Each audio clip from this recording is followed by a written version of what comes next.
The Gruffalo's Child by Julia Donaldson and pictures by Axel Scheffler.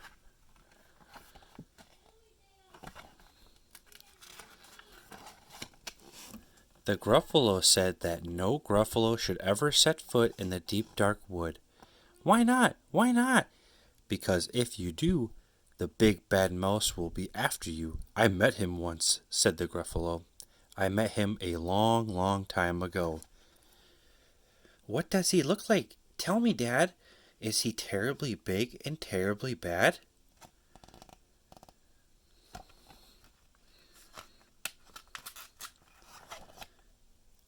I can't quite remember, the Gruffalo said. Then he thought for a minute and scratched his head. The big bad mouse is terribly strong, and his scaly tail is terribly long. His eyes are like pools of terrible fire, and his terrible whiskers are tougher than wire.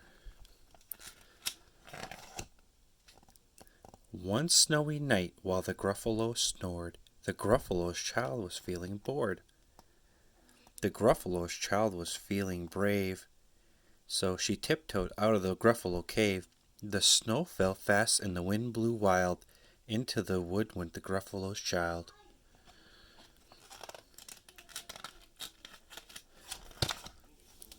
Aha! Oh-ho! A trail in the snow! Whose is this tail and where does it go? A tail poked out of a log pile house. Could this be the tail of the big bad mouse?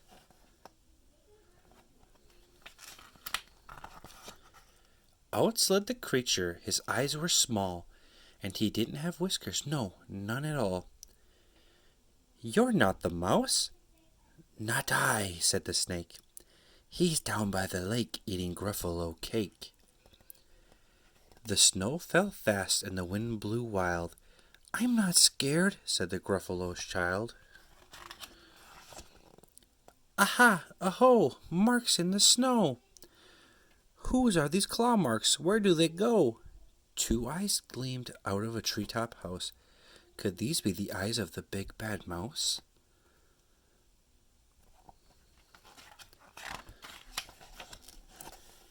Down flew the creature. His tail was short, and he didn't have whiskers of any sort. You're not the mouse? Too-hoo, not I. But he's somewhere nearby eating Gruffalo pie. The snow fell fast and the wind blew wild. I'm not scared, said the Gruffalo's child. Aha! Aho! A track in the snow. Whose is this track and where does it go? Whiskers, at last! An underground house. Could this be the home of the big bad mouse?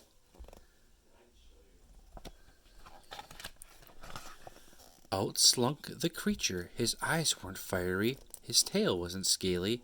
His whiskers weren't wiry. You're not the mouse? Oh no, not me. He's under a tree, drinking Gruffalo tea. It's all a trick, said the Gruffalo's child, as she sat on a stump where the snow lay piled. I don't believe in the big bad mouse. But here comes a little one out of his house. Not big, not bad, but a mouse at least. You'll taste good as a midnight feast.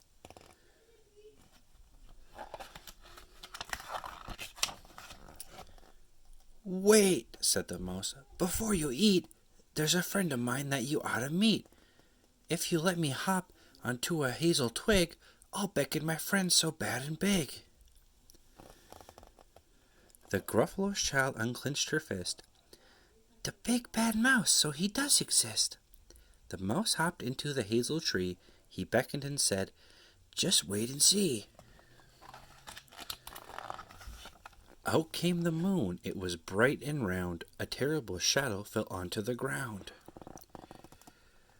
Who is this creature so big, so bad and strong? His tail and his whiskers are terribly long. His ears are enormous, and over his shoulder he carries a nut as big as a boulder.